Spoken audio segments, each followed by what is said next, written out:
es ist halt schon mit dem, wo man sich beschäftigt, das wird mehr, oder? Es wird alles irgendwie mehr. Dein Bewusstsein expandiert.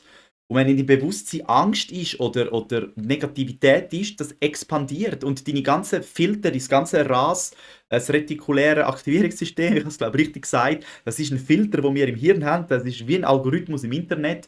Wenn du beim Filter, wenn du auf eine Homepage gehst und willst Kleider kaufen und schreibst oben an, rotes, jetzt habe ich rotes Gummiboot schreiben, klar, rotes Gummiboot, willst, rote Hose, dann findest du die roten Hosen. Und wenn du deinen inneren Filter richtest auf «Es geht mir nicht gut», dann findest du «Es geht mir nicht gut».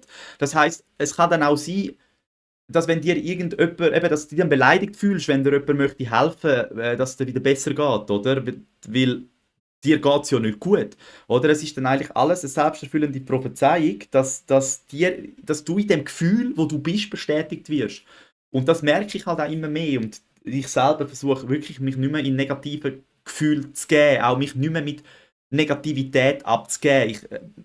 Auch News, alles, also, weißt du, es gibt, ich sage, wenn du etwas kannst schauen, News kannst schauen, über Mord und Tod und du bleibst emotional ruhig und du gehst das nachher nicht überall erzählen, was da Böses abläuft, dann kann man sich das ja schon mal gönnen.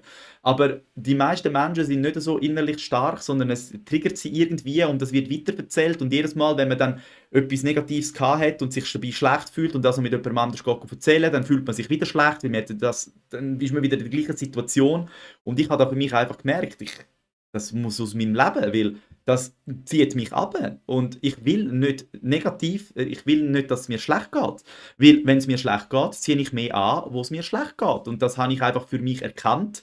Und das kann man halt nur erkennen, indem dass man das bewusst wahrnimmt, indem dass man sich mal bewusst nur positive Sachen hingibt, indem dass man sich bewusst macht und merkt, dass wenn man negativ ist, das umpolt wieder auf positive und merkt, hey, es stimmt ja, wenn ich am Morgen mich über das erste nerven, dann zieht das einen Rattenschwanz. Dann stehe ich plötzlich im Stau und so weiter und so fort.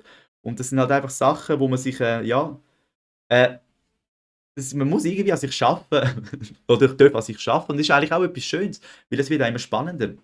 Ich finde, es wird auch immer spannender, weil ich fühle mich so wie der Detektiv so von meinem Leben, oder? Ich bin so richtig gespannt, so, okay, jetzt habe ich das wieder gedacht, was löst das jetzt wieder aus? Wie reagieren jetzt die Menschen wieder auf mich?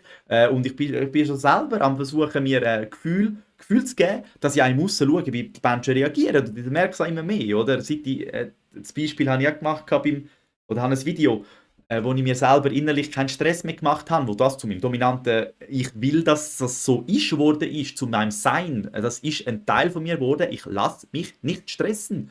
Und ab dem Moment bin ich beim Arbeiten nicht mehr gestresst worden. Und das sind halt einfach so spannende Sachen. Und wenn du halt in dir innen «Ich bin ein Opfer von meinen Umständen» hast, dann wirst du immer das Opfer von den Umständen sein. Du wirst immer Bestätigung bekommen, oder? Das heißt, ein Mensch, der sich hässlich findet, der findet eine Beleidigung in dem, dass jemand sagt, hey, du hast heute ein schönes Kleid an, weil es sind vielleicht die Schuhe nicht schön.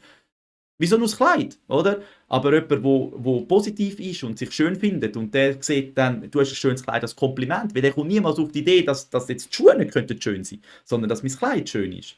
Oder? Das ist halt eben, man findet immer Bestätigung von seinem Seinszustand.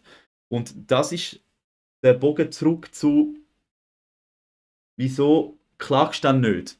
Das ist der Bogen zurück zum «Wieso klagst du dann nicht?» Weil es zieht mehr von dem an. Es zieht mehr von diesen Klagen an.